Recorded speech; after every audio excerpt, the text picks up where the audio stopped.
బహుధ, శతధ్రువు, విపాస ఇవి నదుల పేర్లు కదా.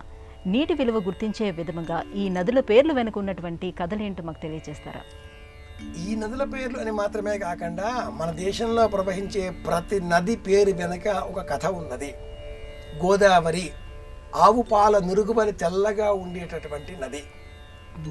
కృష్ణవేణి నీలవర్ణంలో ఉండేటటువంటి నీటి నిలువ కలిగిన నది. యమున చిక్కటి నలుపు వర్ణంలో ఉండేటటువంటి నది. తుంగభద్ర, తుంగ అంటే గరిక, గడ్డి, పుణ్యం కలిగించేటటువంటి స్వరూపం. అచ్చమైన స్వచ్ఛమైన తెల్లని రూపం కలిగి అద్భుతమైన సువాసన కలిగిన నది తుంగ, భద్ర, 2 నదుల సమూహం. శతధ్రువు, విపాశ ఈ నదుల పేర్లన్నీ కూడా వశిష్ఠుడి వృత్తాంతంతో ముడిపడి ఉన్నవి.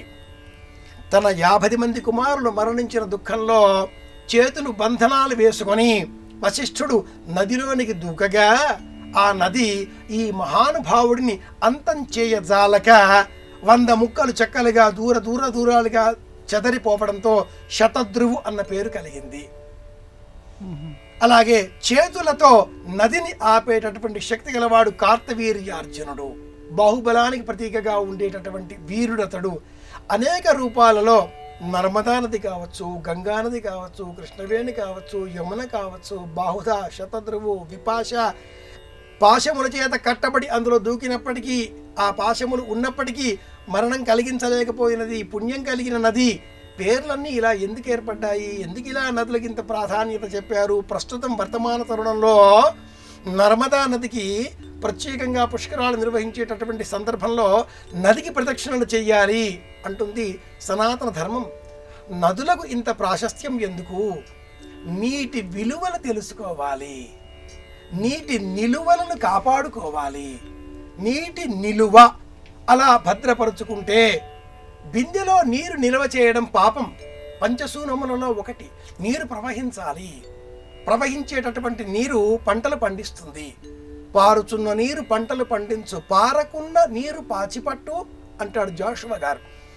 అలా ఈ నదులకు పెట్టిన పేర్లు కానీ, నదుల ప్రవాహాలను నదీ నదములుగా గుర్తించడంలో కానీ, నదులను మహిళామ తల్లి స్త్రీ రూపంలో గుర్తించడం, శక్తి అన్న రూపంలో ఆరాధన చేయడం, పురుష రూపంలో సముద్రుడిని గుర్తించడం అంతరార్థం ఏమిటి అంటే నీరు మహత్తరమైనది.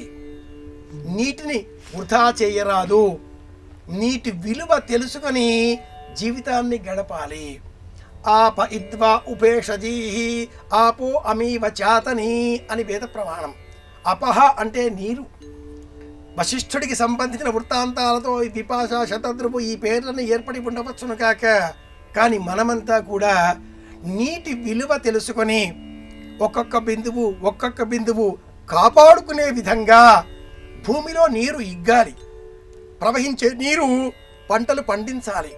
మిగిలిన నీరు మళ్ళీ సముద్రంలో కలిసిపోవాలి. నీటిని గౌరవించాలి. నీటిని వృధా చేయరాదు. ఈ బోధ చేసే నిమిత్తమే నదుల పేర్లు, నదుల వృత్తాంతాలు, నదులలో స్నానం చేసే సమయంలో సంకల్పాలు, నదిని దైవంగా గుర్తించండి అనే చేసేటటువంటి ప్రబోధాలు ఇవన్నీ కూడా నీటి విలువలు తెలుసుకోవాలి అని చెప్పడం కోసమే. కనుక కాలానికి అనుకూలంగా రాబోయే కాలంలో 2040 కాలానికి ప్రపంచవ్యాప్తంగా నీటి యుద్ధాలే జరగవచ్చును అంటూ ఎకానమిస్టులు అనేక సందర్భాలలో మనకు బోధలు చేస్తూ ఉన్నారు. గొప్ప గొప్ప నవలలు కూడా రాస్తున్నారు. కనుక నీటిని కాపాడుకుందాం, నీటి విలువలను గుర్తిద్దాం.